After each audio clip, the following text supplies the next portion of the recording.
Les Niortais connaissent bien son visage. Cela fait 20 ans qu'Éric Chauvet photographie sa ville pour le compte d'agences ou d'institutions.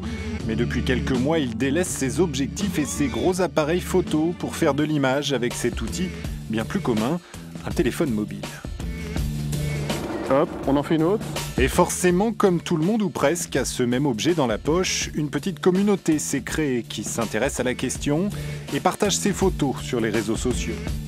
La tendance 2013, d'après les réseaux, c'est qu'on n'utilise plus de filtres. Ah bon?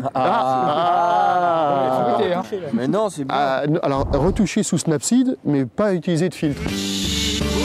Mais la question qui les travaille plus qu'une autre, c'est de savoir si ce simple téléphone peut intéresser la photo professionnelle. Je suis admiratif parce qu'on est tous les deux des photographes qui ont dû démarrer en argentique. Ah oui, complètement, voilà. oui. Cette démocratisation de la photographie met tout le monde au même niveau.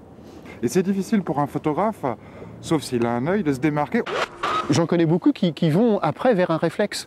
Donc en fait, qui ont une démarche inverse que de la mienne, qui d'abord s'initient en fait à la photo grâce à leur smartphone, et puis d'un seul coup ont envie aussi d'aller plus loin, de découvrir la technique. Ce mouvement, Éric Chauvet a décidé de ne pas le renier, mais plutôt de s'y inscrire dans une démarche artistique. Pour preuve, cette expérience d'une journée à Londres avec son iPhone, dont il a tiré une courte expo. Piccadilly Circus, le marketing monarchique et les reflets dans les publicités du métro ont inspiré ces 24 heures. Forcément, certaines de ces images sont floues ou techniquement imprécises, mais elles n'accrochent pas moins le regard.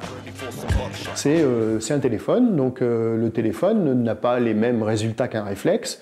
Et pour moi, je crois qu'il faut adapter les histoires. Certaines histoires, on peut les écrire avec un téléphone. C'est une nouvelle écriture. Je redécouvre beaucoup de similitudes au Polaroid. Vraiment, à une certaine époque, dans les années 80, j'ai beaucoup utilisé le Polaroid et j'aimais ce côté un peu brut de l'image, où on avait peu d'action possible dessus, et je retrouve vraiment cette qualité dans le téléphone. Le reste est une affaire de cadre et de culture de l'image. Aujourd'hui, il paraît évident qu'Éric Chauvet, photographe de commande, avait autre chose à dire. Je trouve beaucoup de liberté. J'ai retrouvé du plaisir à la photo en fait.